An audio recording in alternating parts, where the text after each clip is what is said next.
విశ్రాంతి తీసుకొని మీ సన్నిధికి వచ్చామంటే ఎంతో భావిస్తూ నీ సన్నిధిలో నేను ఆరాధిస్తుంటున్నాం. దేవానికి స్తోత్రములు స్తోత్రములు తండ్రి. మా కొరకు ప్రాణం పెట్టిన దేవానికి స్తోత్రములు దేవా. మా కొరకు నాయన మరణించిన తండ్రి నీకు వందనాలు స్తోత్రములు దేవా.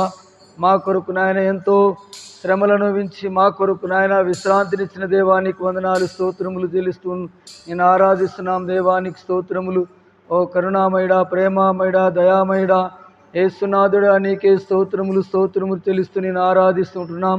దయగల తండ్రి, కృపామయుడా, ప్రేమామయుడా, కరుణామయుడా, నిన్న నేడు నిరంతరం ఏకరీతిగా ఉన్న దేవా, అబ్రహాము, ఇస్సాకు, యాకోబుల దేవా, నిన్నే స్తుతిస్తూ నిన్ను ఆరాధిస్తూ గణపరుస్తున్నాం. దేవానికి స్తోత్రములు దేవా. మా కొరకు ముండ్ల కిరీటాన్ని పెట్టి అవమానమును పొందిన దేవానికి స్తోత్రం చెల్లిస్తూ నిన్ను ఆరాధిస్తున్నాం. దేవా, మా కొరకు నాయన చేదు చెరకను త్రాగినందుకు నాయన మాకు మంచినీరిచ్చి మమ్మల్ని ఆదరిస్తున్నందుకు నిన్ను స్తుతిస్తూ నేను ఆరాధిస్తున్నాం. దేవా, మా పాపముల కొరకు నాయన మీ శిరస్సున నాయన ముండ్ల కిరీటం పెట్టించుకొని నిన్ను స్తుతించడానికి నాయన మమ్మల్ని అందరినీ రక్షించుకున్నందుకు నిన్ను స్తుతిస్తూ ఆరాధిస్తున్నాం. దేవానికి వందనాలు. మా పాపముల కొరకు మా అపరాధముల కొరకు నాయన మీ సిలువలో నాయన కన్నీరు గార్చినందుకు నిన్ను స్తుతిస్తూ ఆరాధిస్తున్నాం.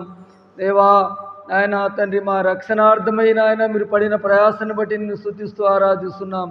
దేవా, ఆరాధనకు యోగ్యుడా, ఆయన స్తుతులకు పాత్రుడా, స్తోత్రారుడా, పూజారుడా, నీకే వందనాలు స్తోత్రాలు చెల్లిస్తూ నిన్ను ఆరాధిస్తున్నాం. దయగల తండ్రి, విశ్రాంతి దినం, పరిశుద్ధ దినం నాయన తండ్రి 2025 సంవత్సరము నాయన ప్రభా 8వ నెలలో ప్రభా 2వ ఆదివారములో మేము ఉంటుండగా విశ్రాంతి దినమును ప్రభా పరిశుద్ధముగా ఆచరించడానికి వచ్చిన మమ్మల్ని అందరినీ కనికరించుతామని ఆయన నిన్ను స్తుతిస్తూ ఆరాధిస్తున్నాం. మా పాపములు క్షమించమని మీ సన్నిధిలో నిన్ను స్తుతిస్తూ ఆరాధిస్తూ మా అందరి కొద్ది స్తుతి ఆరాధన యేసు నామమున సమర్పించి వేడుకొని నిన్ను స్తుతించి ఆరాధిస్తున్నాం తండ్రి. ఆమేన్. నీతో సమమెవరు, ప్రేమించేదెవరు, నీలా క్షమించేదెవరు యేసయ్యా. నీలా ప్రాణం పెట్టిన వారెవరు, నీలా పాపికై ప్రాణం పెట్టిన వారెవరు, నీతో సమమెవరు, నీలా ప్రేమించేదెవరు, నీలా క్షమించేదెవరు యేసయ్యా. నీలా పాపికై ప్రాణం పెట్టిన వారెవరు, నీలా పాపికై పెట్టిన వారెవరు. నేను వెతకాకున్నా నాకు దొరికితివి, నేను ప్రేమించకున్నా నన్ను ప్రేమించితివి. నేను వెతకాకున్నా నాకు దొరికితివి, నేను ప్రేమించకున్నా నన్ను ప్రేమించితివి.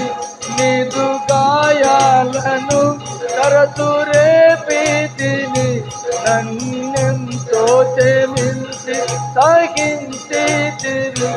లోక సౌఖ్యాలన్నీ ఒక చోట కుమ్మరించిన, లోక సౌఖ్యాలన్నీ ఒక చోట కుమ్మరించిన, నీవేగా చాలిన దేవుడవు, నీవేగా చాలిన దేవుడవు.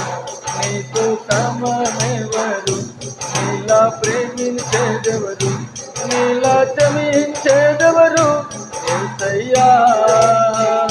నీలా పాపికై ప్రాణం పెట్టిన వారెవరు, నీలా పాపికై ప్రాణం పెట్టిన వారెవరు. నీతో సమమెవరు, నీలా ప్రేమించేదెవరు, నీలా క్షమించేదెవరు యేసయ్యా. నీలా పాపికై ప్రాణం పెట్టిన వారెవరు, నీలా పాపికై పెట్టిన వారెవరు. లోక బంగారము ధన ధాన్యాదులు ఒక పోగేసిన నీతో సరితూగున, లోక బంగారము ధన ధాన్యాదులు ఒక పోగేసిన నీతో సరితూగున జీవనదులన్నీయు సప్త సముద్రములు ఒకటయ్యగతినా నిన్ను తాకగలవ నీల పరిశుద్ధ దేవుడెవరున్నారయ మంచి దేవుడవు నీల పరిశుద్ధ దేవుడెవరున్నారయ మంచి దేవుడవు నీతో సమమెవరు నీల క్షమించేదెవరు నీల క్షమించేదెవరు ఏసయ్యా నీల పెట్టిన వారెవరు నీల పాపి పెట్టిన వారెవరు. మంచిది. సమయంలో 18వ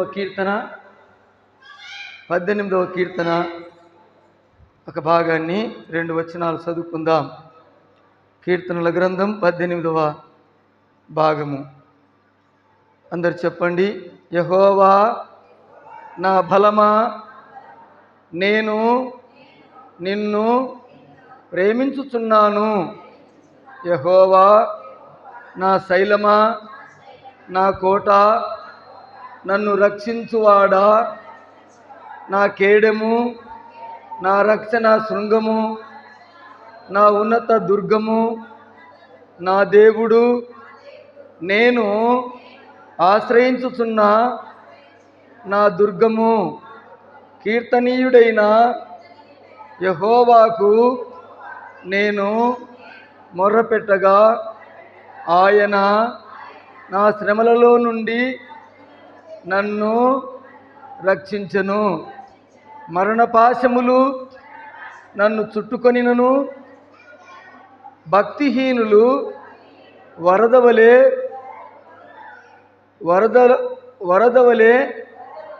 పొర్లవలెన నా మీద పడి బెదిరింపగను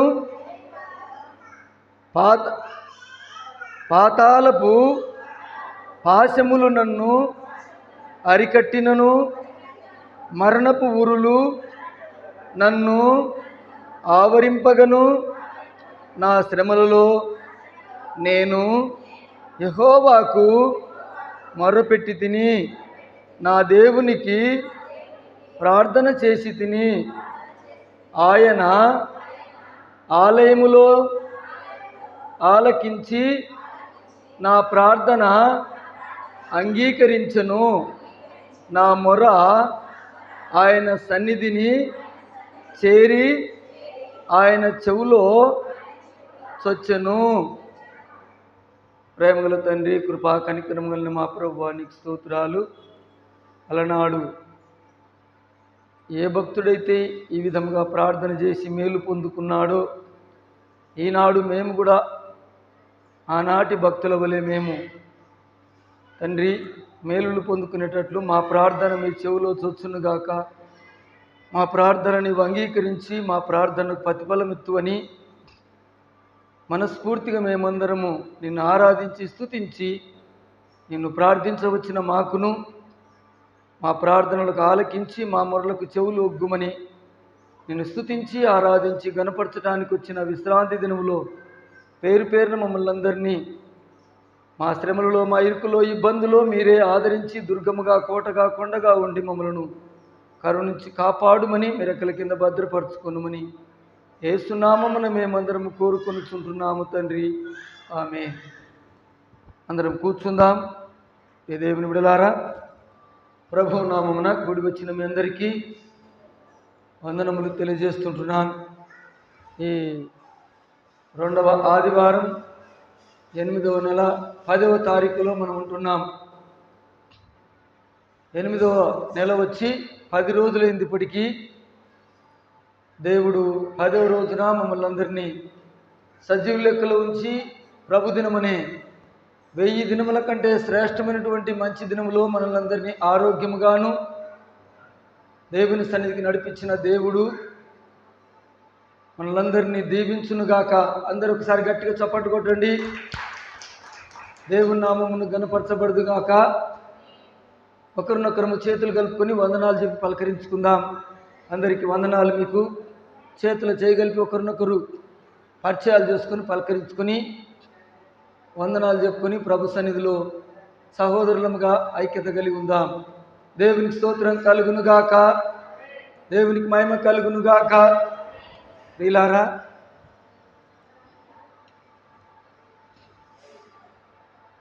ఈ సమయంలో మరి జకరయ్య అనే ఈ పాస్టర్ గారు, వీళ్ళ ఊరు నేను మర్చిపోయాను, కానీ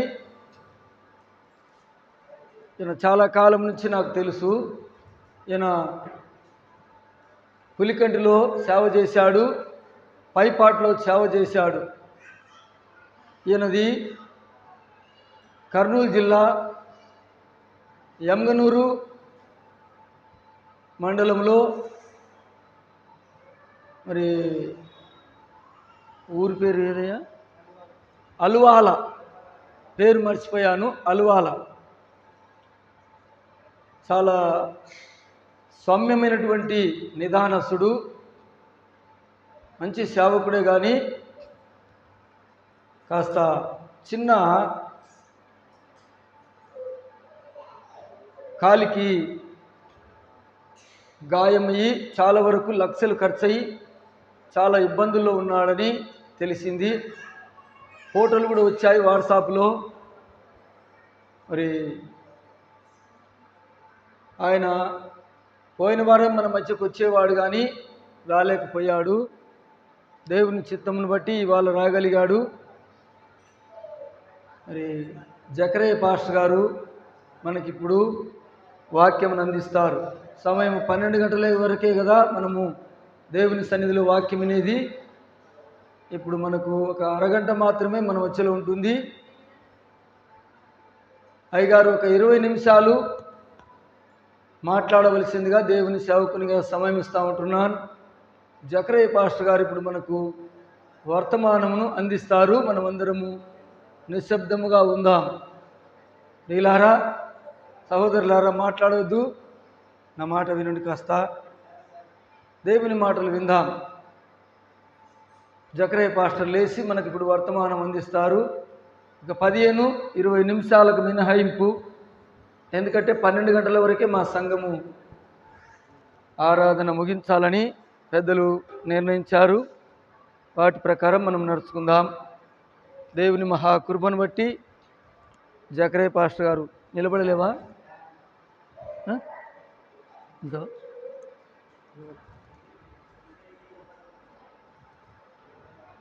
హల్లెలూయా, హల్లెలూయా, హల్లెలూయా అనే మాటకు అర్థమేంటి? మళ్ళీ దేవుని స్తుతించుట, స్తుతించుట అని అర్థం. మంచిది. ఈ సంఘమును దర్శించుట మొదటిసారి 15 సంవత్సరాల క్రిందట ఈ మార్గంలో ఒక గ్రామం ఉంది. అటు వెళ్ళేటప్పుడు ఇస్రాయేల్ పాస్టర్ అనే వ్యక్తి ఇక్కడ ఉండేవారు. తర్వాత నేను పైపాడులో సంఘ కాపరిగా పనిచేసేటప్పుడు రాజానందం గారు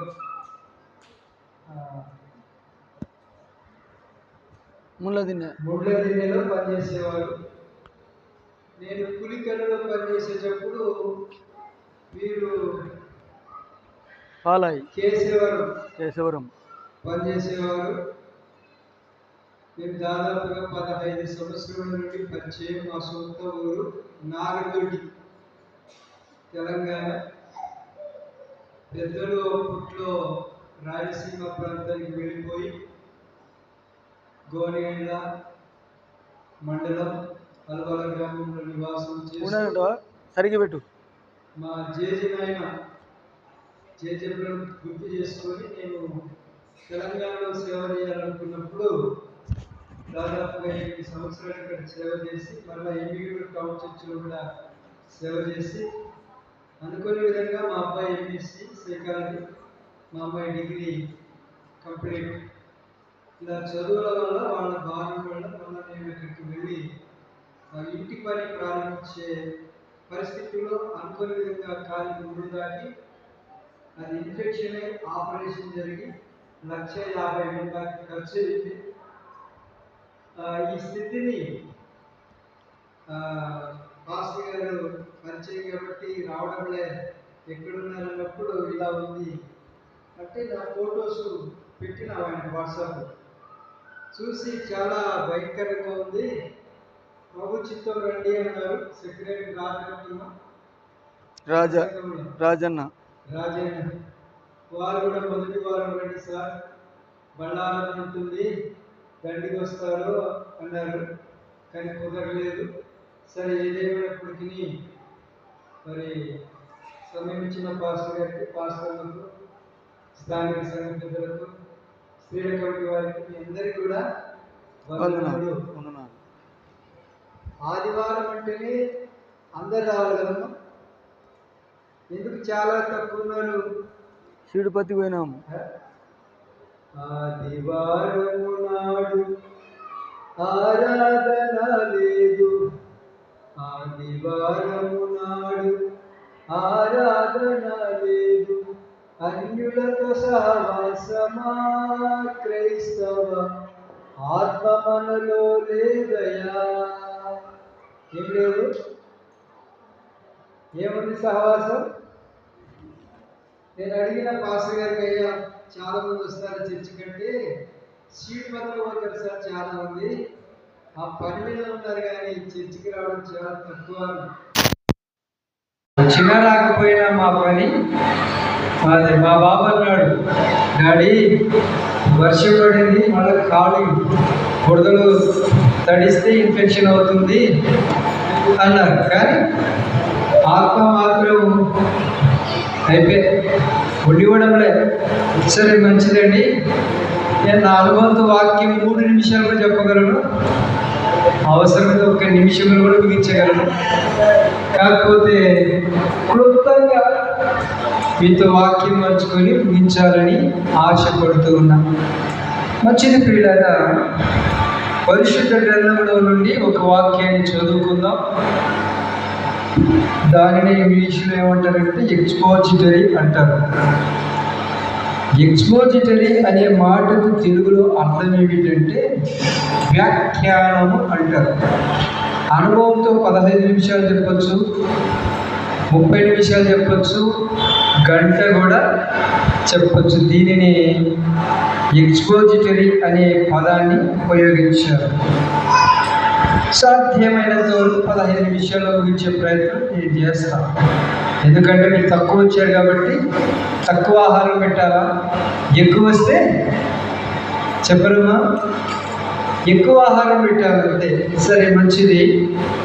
పరిశుద్ధ గ్రంథంలో నుండి మత్తయి సువార్త 8వ అధ్యాయం 26వ వచనంలో ఒక అద్భుతమైన మాట యేసు ప్రభుల వారు మాట్లాడినట్లుగా చూస్తూ ఉన్నాం. అందుకు ఆయన, అల్ప విశ్వాసులారా ఎందుకు భయపడుచున్నారని వారితో చెప్పి, లేచి గాలి సముద్రమును గద్దింపగా మిక్కిలి నిమ్మలమాయను. దేవునికి మహిమ కలుగును గాక. అందరు చెప్పండి, దేవునికి స్తుతి కలుగును గాక. అర్థమవుతుంది నా మాటలు? ప్రియులారా, ఈరోజు మన జీవితము ఎలా ఉంది అంటే అల్ప విశ్వాసం. ఏ విశ్వాసం చెప్పండి? అల్ప విశ్వాసం. అందుకని అల్ప విశ్వాసం అనే మాటకు గ్రీకులో ఒక పదాన్ని రాశారు.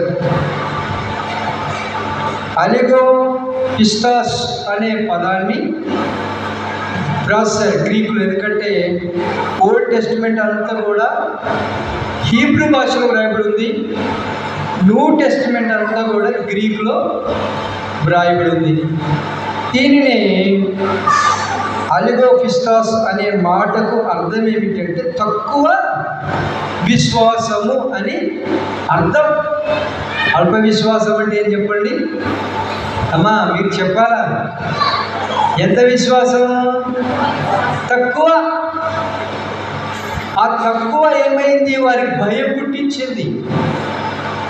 ఆ తక్కువ విశ్వాసము దేవుని మీద నమ్మకం లేదు. అందుకని మన అంశం ఏమిటంటే, మానవ జీవితము సముద్రములో ప్రయాణము వంటిది. మన జీవితము ఎప్పుడు ఆగిపోతుందో, ఈ ప్రాణం ఎప్పుడు పోతుందో ఎవరికి తెలియదు. టీవీ వార్తలు చూస్తూ ఉన్నాం. మన తెలంగాణ, కోస్తా, రాయలసీమ ప్రాంతాల్లో అంత ప్రమాదం లేదు, కానీ కొన్ని దేశాలు వరదలు పోతూ ఉన్నాయి. కొన్ని దేశాలు భూకంపముల చేత చనిపోతూ ఉన్నారు. మరి ఈనాడు మన పరిస్థితి ఎలా ఉంది అంటే, సంసారంలో ఈదలేకపోతున్నాం.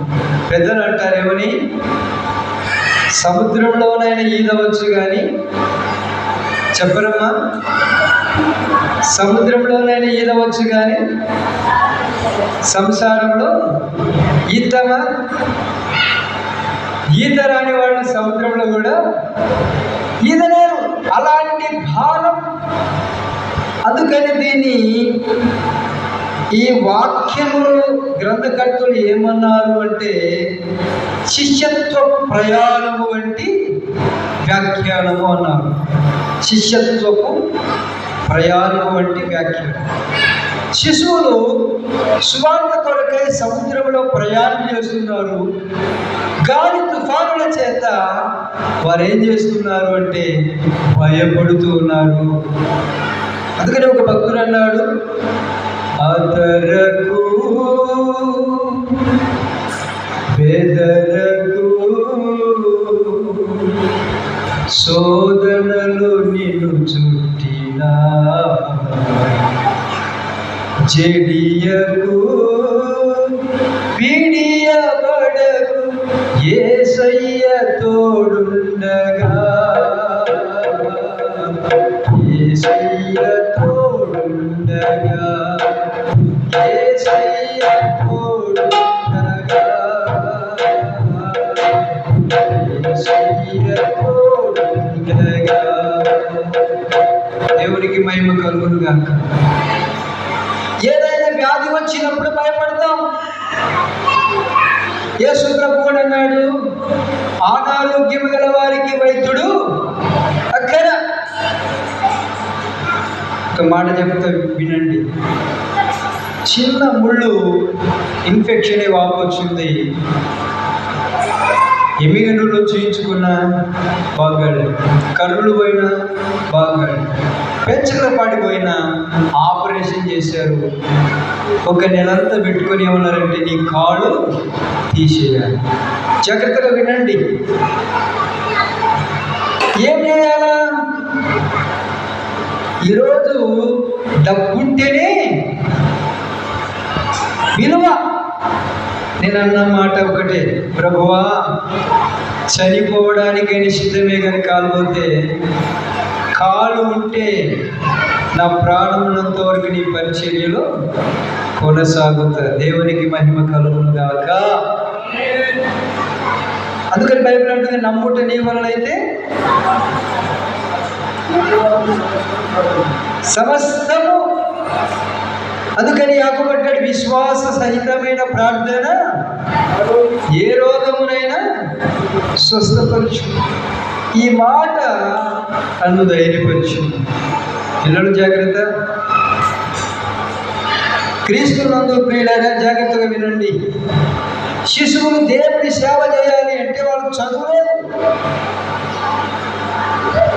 ఆ కాలంలో వనరులు లేవు.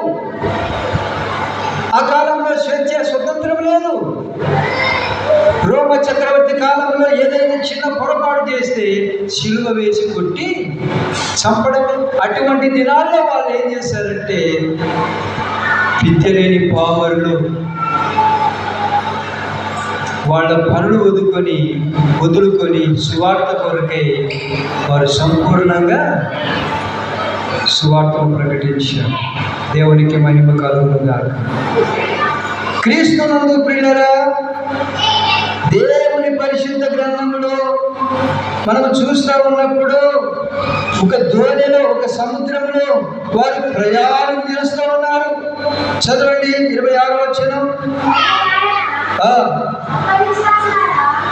మొదటి నుండి 22 చదవండి. ఆయన దోణి ఎక్కినప్పుడు ఆయన శిష్యులు ఆయన వెంట వెళ్ళిరి. అంతటా సముద్రం మీద తుఫాను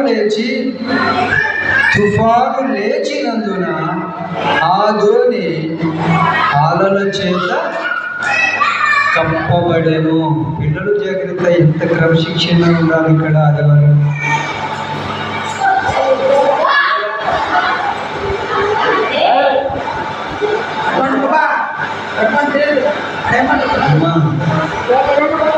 ఉదాహరణ చెప్పేస్తా.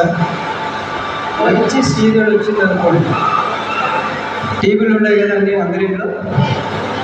మంచి సీరియల్ వచ్చినప్పుడు మీ పిల్లలు ఏడిస్తే ఎట్లా ఉంటుంది? ఏమో, ఎవరైనా పైసలు ఇస్తారా? బుద్ధి పెట్టుకుంటారా? రొట్టె కాలిపోయిన మాడిపోయినా పర్వాలే, అన్నం చిరిగిపోయినా పర్వాలేదు. అందుకనే సాధు యోసేపు గారి పాటలు చాలా ఇష్టం నాకు. చాలా పాటలు ఉన్నాయి కానీ సమయం లేదు. ప్రియులారా, ఆదివారం నాడు ఆరాధన ఉండాలి. ఈరోజు ఏ దినము? ఏ దినం చెప్పండి అమ్మా. పాస్టర్ గారు చాలా చక్కగా చెప్పారు. ఆరాధన దినము, పరిశుద్ధ దినము, ప్రభు దినము, సమాధి నుండి తిరిగి లేచిన దినము. ఒక మాట చెప్పాలంటే ప్రపంచానికి ఇది సెలవు దినము. అటువంటి ఈ దినములో దేవుని వాక్యముతో మనము నింపుకోవాలా. ఆ దేవుని వాక్యమును బట్టి వాళ్ళు ఏం చేశారు? చిరాస్తులను వదిలిపెట్టారు, భార్య పిల్లలు వదిలిపెట్టారు.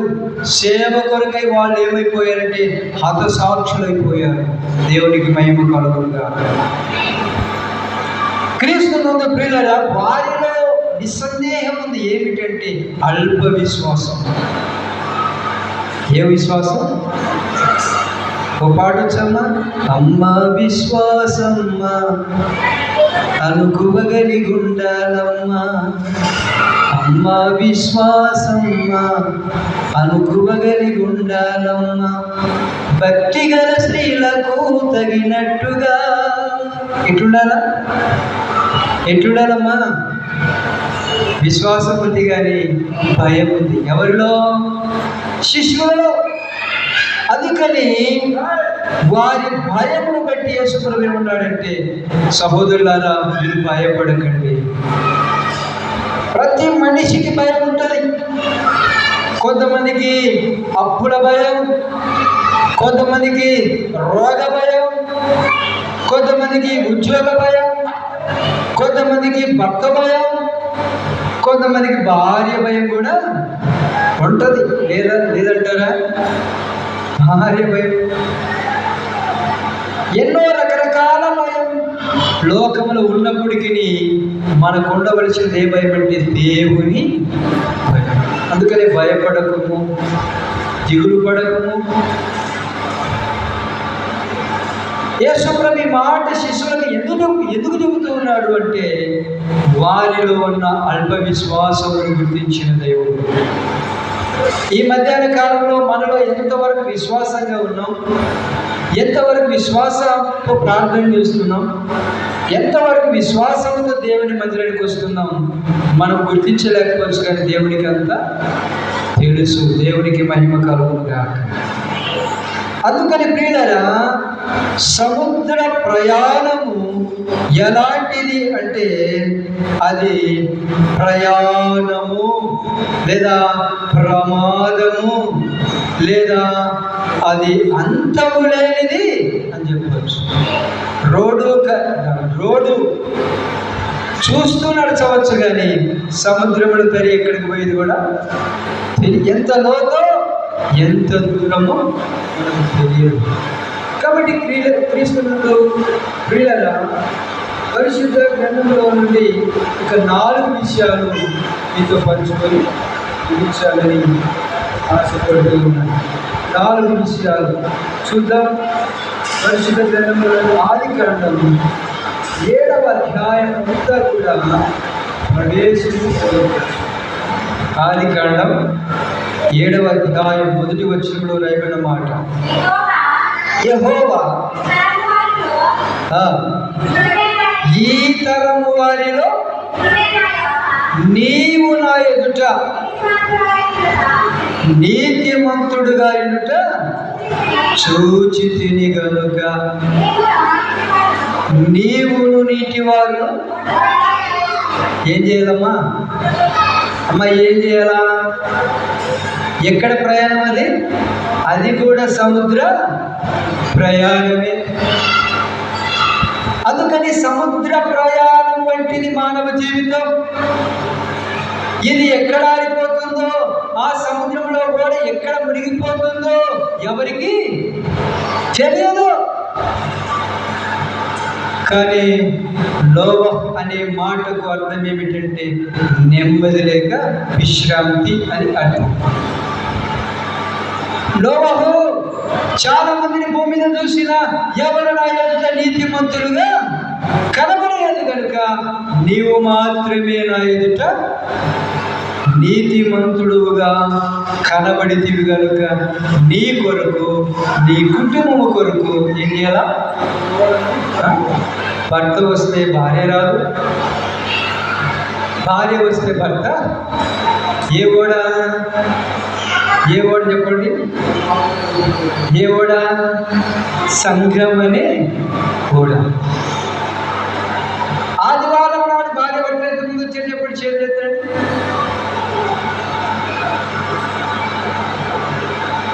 అందులో నేను ఒకటి కదా, మా భార్య రాలేదు కాబట్టి.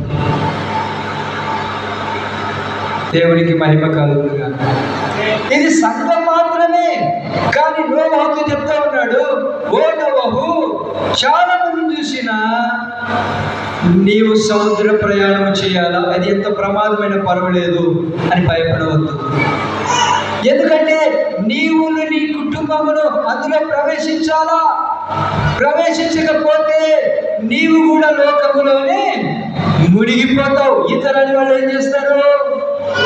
బలం పని చేయదు, నీ డబ్బు పని చేయదు, నీకున్న కండలు పని చేయవు. కానీ ఈత రాకపోతే మనం ఏమవుతాం?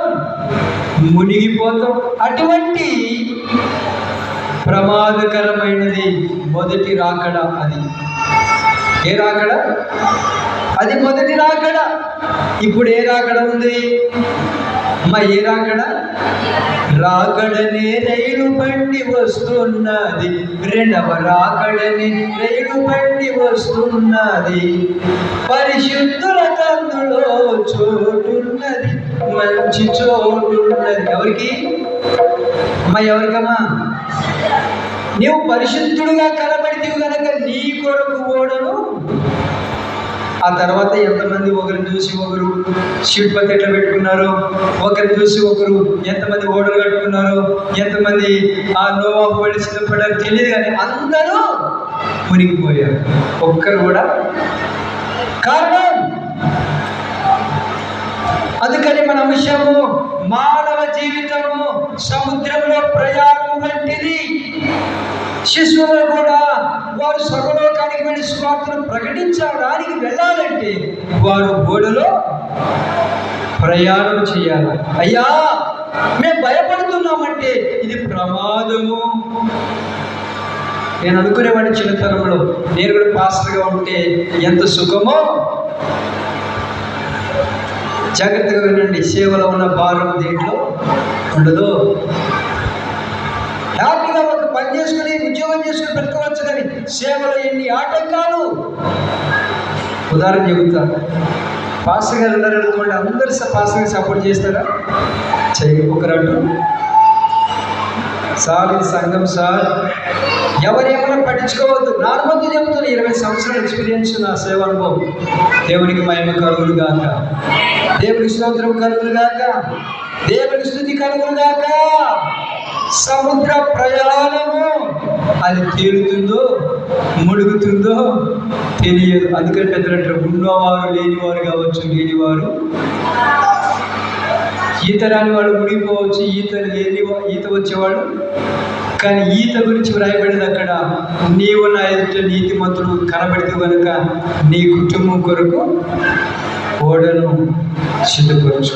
రెండవది, సముద్ర ప్రయాణం ఏమిటంటే ప్రమాదకరమైనది. రెండవది చెప్పండి. ఒకటేమో ప్రయాణము.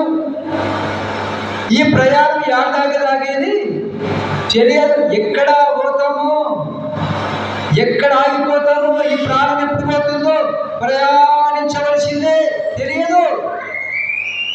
కానీ ప్రయాణం ఎలాంటిదంటే సముద్ర ప్రయాణం ప్రమాదము. యోనా గ్రంథం 2వ అధ్యాయం అంతా కూడా ప్రార్థన. ఎవరు కనపడుతున్నారు? యోనా. ఈయన కూడా చెప్పాడు, ఓ యోనా, నీవున్న ప్రాంతం క్షేమం ఉంది, కానీ ఒక ప్రాంతము పాపముతో నింపబడి ఉంది. మారు మనసు లేదు, భయం లేదు, భక్తి లేదు. నువ్వు అక్కడికి వెళ్ళి సువార్తను ప్రకటించంటే అక్కడ వినేటట్లు లేదు ప్రభువా అని చెప్పి పరిశీసుకు తారుమారై తప్పించుకొని పోవాలనుకుంటే ఏం జరిగింది? గాలి తుఫాను ఎదురైనప్పుడు నావికులు గుర్తించి సీట్లు వేసుకున్నారంట. అయ్యా, ఇంత ప్రమాదం ఎప్పుడు సంభవించలేదే, ఏమయ్యా ఇన్ని రోజులు సముద్రంలో తిరిగాము, ఎన్నడూ కూడా ప్రమాదం సంభవించలేదే, ఇది ఎవరిని బట్టి వచ్చింది? చీట్లు వేసుకుంటే ఎవరి మీద వచ్చిందమ్మా? అమ్మా ఎవరి మీద వచ్చింది? అందరు చెప్పాలా ఎవరి మీద వచ్చింది? అప్పుడు ఒప్పుకున్నాడు, అయ్యా నన్ను బట్టే కీడు వచ్చింది, నన్ను ఎత్తి ప్రమాదం. ఏం చేయాలి ఇప్పుడు? ఏం చేయాలమ్మా? పాడేయాల్సిందే. పాడేసిన తర్వాత దేవుడు ఏం చేశాడంటే ఇతడు మారాలని చెప్పి కొంచెం సమయం ఇచ్చాడు. ఎన్ని రోజులు? 3 రోజులు. మనమైతే ఉంటామా? 3 రోజులైతే మురిగి వాసన బట్టే మన శరీరం. కానీ యోనా 2వ అధ్యాయంలో ప్రార్థన చేశాడు. 1వ అధ్యాయం 10వ వచనంలో చూస్తే ప్రవేశించాడు. ఎక్కడికి ఆయన ప్రవేశించాడు? చదువు 15వ వచనం, 1:15. ఏం చేశారు వాడు? ప్రమాదం. అయ్యా నన్ను బట్టి కీడొచ్చింది అన్నప్పుడు వారు ఎత్తి సముద్రంలో పాడవేసిన తర్వాత ఏం చేశాడంటే నా ప్రాణం పోలేదు కనుక అని చెప్పి ఆ ప్రార్థన చేశాడు. ఎందుకంటే మీకు అనుభవపూర్వకంగా చెబుతున్న సమయం తక్కువ ఉంది కాబట్టి. ఆ తర్వాత నినివే పట్టణానికి వెళ్ళి సువార్త ప్రకటిస్తే రాజు ఏం చేశాడు? గోనె పట్ట కట్టుకొని బూడిదలో కూర్చున్నాడు. అటువంటి రాజు మారాడు. కానీ ఈరోజు మన రాజ్యం మారిందా? జాగ్రత్త. మానవ జీవితం ప్రయాణం వంటిది. ప్రయాణంలో ప్రమాదం లేకుండా నోవహును కాపాడిన దేవుడు, 2వదిగా యోనాను కాపాడిన దేవుడు, 3వదిగా దేవుని వాక్యమును మనం చూస్తున్నప్పుడు 28వ కీర్తన 28వ వచనం, 107వ కీర్తన పరిశుద్ధ గ్రంథంలో దావీదు ఒక మాట జ్ఞాపకం చేస్తున్నాడు. 107వ కీర్తన 28, 30 వచనం. త్వరగా 107వ కీర్తన. వారి యెహోవాకు మొరపెట్టిరి, ఆయన వారి ఆపదలో నుండి వారిని ఏం చేశాడు? ఆయన విడిపించాడు. ఆయన ఏం చేశాడు? శిశువులు అనుకుంటారు, అయ్యా గాలి వచ్చింది, తుఫాను వచ్చింది, మేము మునిగిపోతున్నాం. వారు దావీదు చేసిన ప్రార్థనలు జ్ఞాపకం చేసుకున్నారు. వాళ్ళు కూడా ఏం చేశాడు? అక్కడ ఏం రాయబడింది? ఆయన తుఫానును ఆపివేయగా దాని తరంగములు ఏమైపోయాయట? తగ్గిపోయాయి. ఆ విధంగా దావీదు చేసిన ప్రార్థన వారు జ్ఞాపకం చేసుకుని ధైర్యం తెచ్చుకున్నారు. అల్ప విశ్వాసులారా, ఎందుకు భయపడుతున్నారు? మునిగిపోవాల్సిన అవసరంలే. దావీదు కుమారుడిగా వచ్చిన యేసు, మీరు ధైర్యం తెచ్చుకోండి, మీరు ప్రార్థన చేయండి, నీతిమంతులుగా కండి. గాలి తుఫానులు ఆయన మాట చెప్పగానే అవన్నీ కూడా నిమ్మలమయ్యాయి. దేవునికి మహిమ కలుగునుగాక. దీనిని ఏమని చెప్పవచ్చు అంటే ప్రాణరక్షణ. మూడవది ప్రాణరక్షణ. మొట్టమొదటిగా ప్రయాసం, రెండవది ప్రమాదం, మూడవది ప్రాణరక్షణ, నాలుగవదిగా ప్రకటించుట. 4 విషయాలు గుర్తుపెట్టుకోవాలి. సముద్రంలో ప్రయాణము ఎంత ప్రమాదమో, అందుకని శిష్యులు భయపడేటప్పుడు చెప్తా ఉన్నాడు, అయ్యా మీరు అల్ప విశ్వాసముగా ఉన్నవారని నాకు తెలుసు, అందుకని మీరు భయపడుచున్నారని నాకు తెలుసు. కాబట్టి మీరు ఎందుకు భయపడుచున్నారు? ధైర్యం తెచ్చుకోనండి.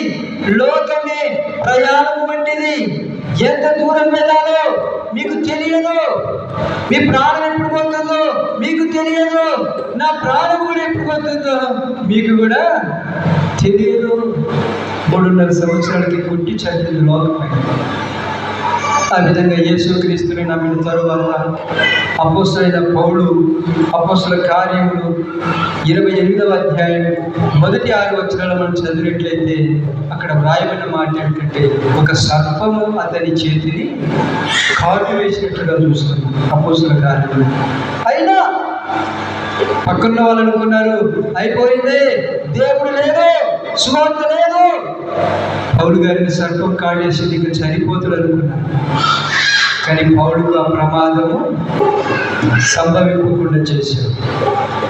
కాబట్టి క్రీస్తునందు ప్రియులరా, అప్పుడు అంటాడు పౌలు, సావైన బ్రతుకైనా నీ కొరకే దేవా, సావైన బ్రతుకైన నీ కొరకే దేవా, నీ సాక్షిగా నేను జీవించునయ్యా ప్రభువా.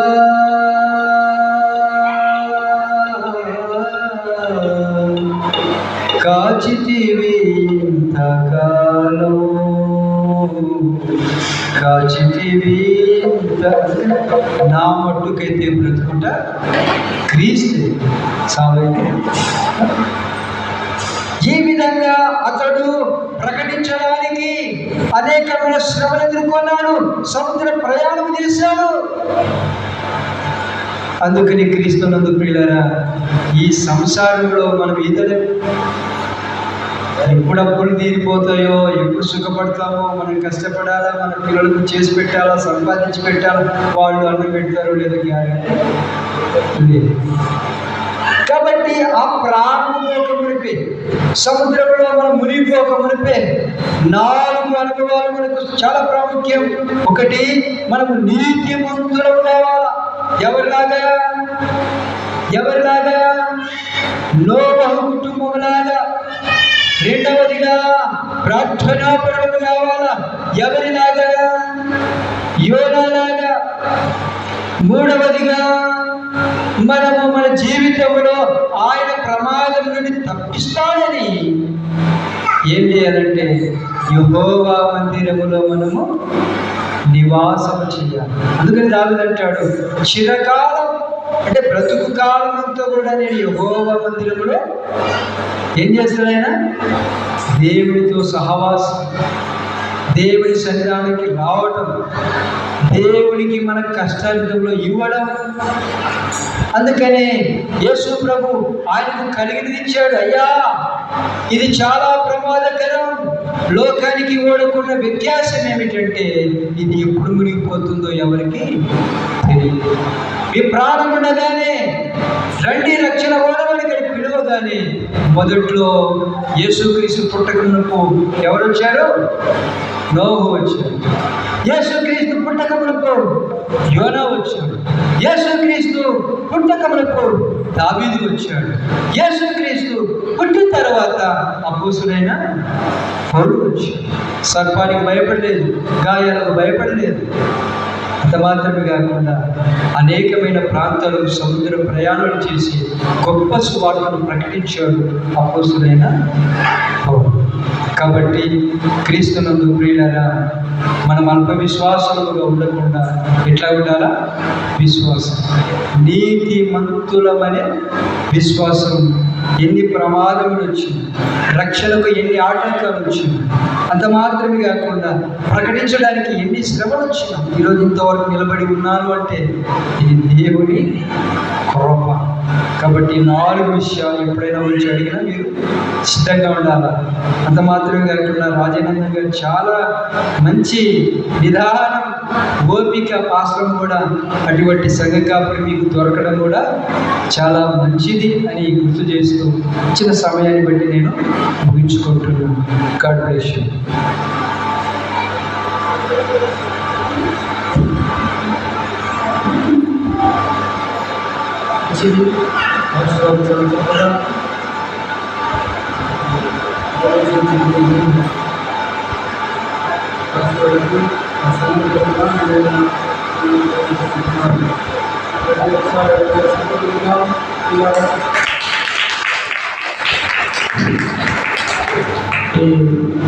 సమయంలో